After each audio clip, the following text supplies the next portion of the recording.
Rebecca and welcome to this 5-star English tutorial where I help Russian speakers correct 5 typical mistakes when speaking English in just a few minutes. Let's go! Mistake number 1. The verb to feel. Please remember that this verb is not reflexive, so it doesn't reflect back on us. Therefore, we never say in English, I feel myself or he feels himself. It's simply feel. So I feel good, I feel happy, not I feel myself happy. Typical mistake number 2. The verb to influence does not need a preposition. Many Russian speakers try to use the preposition on because that corresponds to the Russian translation, to influence on something. But in English, we don't need a preposition with influence.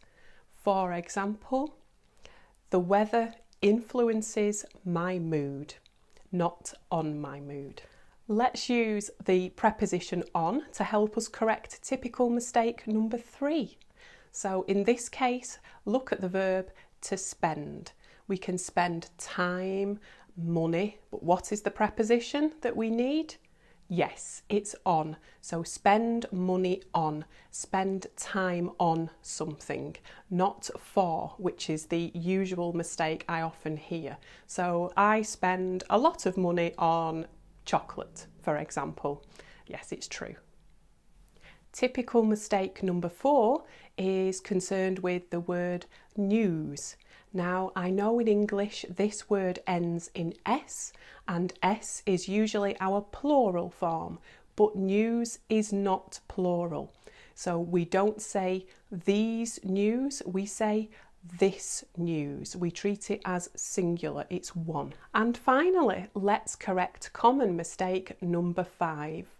When Russian speakers are talking about some different factors, they might say it's depends on or it's depend on.